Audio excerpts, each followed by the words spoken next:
আসসালামু আলাইকুম। আমি প্রবাসী মন্ত্রী বিপি নুরুল হক নূর ভাইয়ের দৃষ্টি আকর্ষণ করছি মন্ত্রী সাহেবের। বিশেষ করে কোন কোন দেশে বর্তমানে মিন পাওয়ার বন্ধ আছে। অনেক প্রবাসী ভাইদের আবেদন আবারও আসলাম আমি কাজে মুখলেস। তো বিশেষ করে নুরুল হক মন্ত্রী সাহেবের দৃষ্টি আকর্ষণ করছি। শত শত বাংলাদেশি বেকার যুবক বিভিন্ন দেশে পাড়ি জমায়। এই মুহূর্তে প্রবাসীদের যাওয়ার একটি মিন পাওয়ার অনুমোদন লাগে। সেই কোন দেশের মধ্যে কোন কোন দেশে মিন পাওয়ারগুলো বন্ধ করে রেখেছেন। এখন বর্তমানে কিন্তু মন্ত্রীর দায়িত্বে আছেন প্রবাসী মন্ত্রী সাহেব হচ্ছেন নূর সাহেব। ওনার দৃষ্টি আকর্ষণ করছি বিশেষ করে হয়তো এই মিন পাওয়ারগুলো বন্ধ করে রাখার কারণে কিন্তু যারা রেমিডের যোদ্ধা আছে প্রবাসে মাটিতে যাবে তারা কিন্তু আর্থিক দিকে ক্ষয়ক্ষতির মুখোমুখি হচ্ছে। প্রচুর পরিমাণ ডিমারাজ দিতে হচ্ছে টিকিট কাটতে গিয়ে। এই জন্য আমি মন্ত্রী সাহেবের প্রবাসী মন্ত্রী সাহেব যে বিপি নূর সাহেব আপনার দৃষ্টি আকর্ষণ করছে, দয়া করে আমাদের প্রবাসীদের বিষয়গুলো মাথায় রেখে কাজ করবার এবং যে করার জন্য বিনীতভাবে অনুরোধ করছি।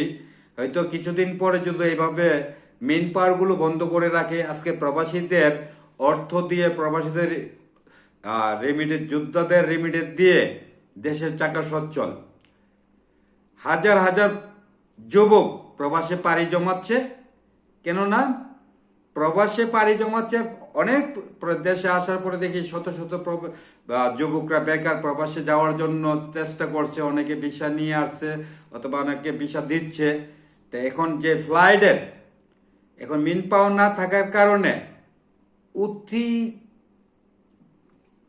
প্রচুর পরিমাণ টাকা গুনতে হচ্ছে। কেন বন্ধ করে রাখলেন? এই কিছুদিনের ভিতরে প্রবাসীরা অথবা যারা যাবে তারা কিন্তু যে মন্ত্রী সাহেবের নূর সাহেবের দিকে আঙ্গুল উঠিয়ে কথা বলবে। হ্যাঁ, হয়তো বলতে পারেন যারা কোম্পানিতে যাচ্ছে, কোম্পানির অধীনে যাবে, কোম্পানিতে কাজ করবে, বেতন পাবে, সেই কোম্পানিগুলো আপনারা যাচাই বাছাই করবেন। না হলে বেকারের সংখ্যা যখন বেড়ে যাবে দেশে কিন্তু হয়ে আল্লাহ শুরু হবে, অথবা যে বেকার যুবকগুলো যাচ্ছে মাদকের দিকে আসক্ত হয়ে যাবে, বিভিন্ন খারাপ কাজে আসক্ত হয়ে যাবে। এই বেশিরভাগ কিন্তু চাকরিজীবীরা যাচ্ছে না, বেকার যারা কর্ম জানে তারাই যাচ্ছে। এবং যেই কর্মতে বাংলাদেশে যদি 30,000 টাকা বেতন পায়, প্রবাসীকে কিন্তু 50-60,000 টাকা একটি যুবকটা বেতন পাচ্ছে। কেন বন্ধ করে রাখলেন? আমি বিনীতভাবে অনুরোধ করব যে বর্তমানে যে মিন পাওয়ারগুলো বন্ধ আছে, কাতার, দুবাই, মালদ্বীপ, এই 3 দেশের মিন পাওয়ার বন্ধ করে রেখেছেন।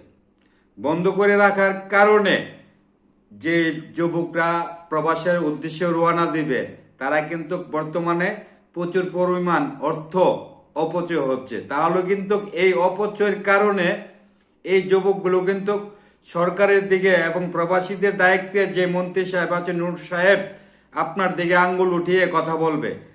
হয়তো যদি মনে করেন আনলিগেল দেখলে, হ্যাঁ, প্রত্যেকটা দেশে দূতাবাস আছে, দূতাবাসকে বলেন কোম্পানিটা ভালো কি না যাচাই বাছাই করার জন্য, যেন যুবকরা গিয়ে কোম্পানিতে গিয়ে সঠিকভাবে বেতন পাচ্ছে কিনা এগুলো যাচাই করেন। এগুলো যাচাই করে যেন সে কোম্পানির অধীনে যায়, কোম্পানির অধীনে গিয়ে যেন সে ঠিকভাবে কাজ করে বেতন পেতে পারে, যেমন বেতনগুলো পেয়ে যায়। এদিক দিয়ে বন্ধ করে রাখবেন। প্রবাসে থাকা অবস্থায় অনেক প্রবাসীরা বেতন পাচ্ছে না, ওইটা দূতাবাস খবর নেবে না, ওইটা মালিক পক্ষর সাথে আপনারা কথা বলবেন না। হয়তো 4-5 লাখ 6 লাখ 7 লাখ টাকা খরচ করে প্রবাসে যাচ্ছে। প্রবাসে যাওয়ার এদিক দিয়ে বন্ধ করে রাখছেন। হ্যাঁ, বন্ধ করে রাখার পর তো যাচ্ছে অতিরিক্ত টাকা, ফ্লাইটের অতিরিক্ত ভাড়া গণে যেতে হচ্ছে। প্রবাসীদের যদি দায়িত্বে পালন করেন সুন্দরভাবে, আপনি প্রবাসীদের দিয়ে কিন্তু পরিচিত নূর হক নূর সাহেব বর্তমানে প্রবাসী মন্ত্রী, আপনি কিন্তু প্রবাসীদের দিয়ে পরিচিত, আপনার অভিজ্ঞতা আছে প্রবাসীদের সম্বন্ধে।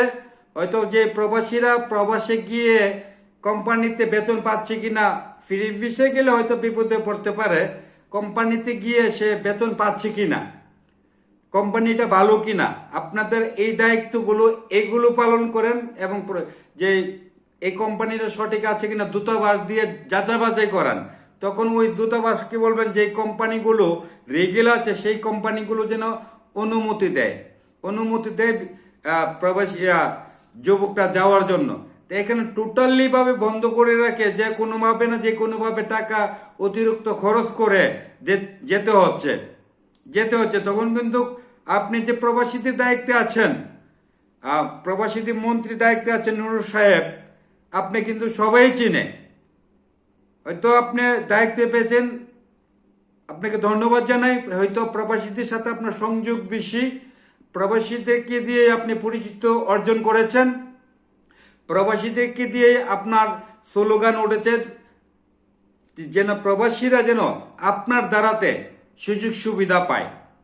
আপনাদের দায়িত্ব, প্রত্যেকটা দেশে দূতাবাস আছে, বিশ্বের মধ্যে আমাদের বাংলাদেশে দূতাবাস আছে, ওনাদেরকে বলে যেই কোম্পানিগুলো রেগুলেটি আছে সঠিকভাবে বেতন দেয় সেই কোম্পানির বিষয়গুলো যেন লোক নেওয়া হয়। টোটালি ভাবে নিষিদ্ধ করে রেখেছেন, মেন পাওয়ার দিচ্ছেন না, খুব দুঃখজনক বিষয়। প্রবাসীরা কিন্তু জানতে চাচ্ছে কেন বন্ধ করে রেখেছে। বর্তমানে যে মালদ্বীপ, কাতার, দুবাই এই তিনটি দেশেরই কিন্তু মেন পাওয়ার বন্ধ করে, রাখার কারণ হলো কি সিন্ডিকেট এবং সাধারণ জনগণের কাছ থেকে টাকা হাতিয়ে নেওয়া।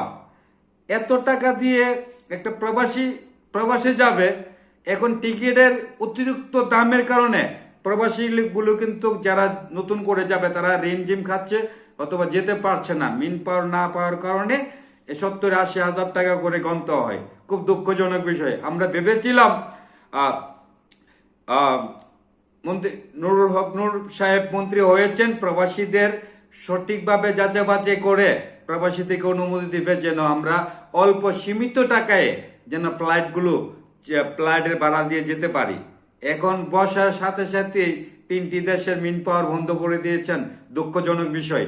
আমি আশা করি আমাদের যে মন্ত্রী সাহেব বিপি নুরুল হক নূর সাহেব মন্ত্রীর দায়িত্বে পেয়েছেন, প্রবাসীদের দায়িত্বে পেয়েছেন, উনি সঠিকভাবে এই তদন্ত করে দ্রুত অবস্থায় এই মিন পাওয়ারগুলো চালু করে দেওয়ার জন্য বিনীতভাবে অনুরোধ করছি।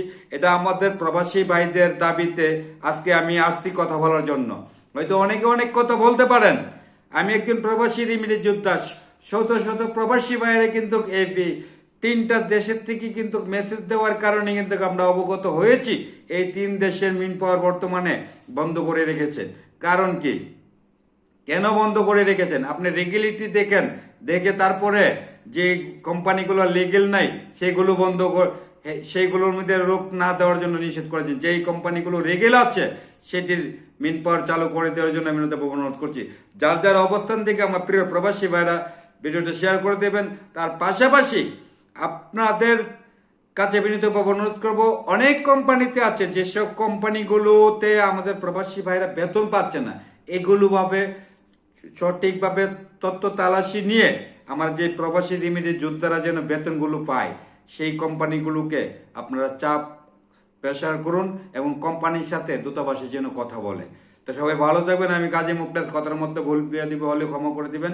আজকের মতো বিদায় নিলাম। আসসালামু আলাইকুম।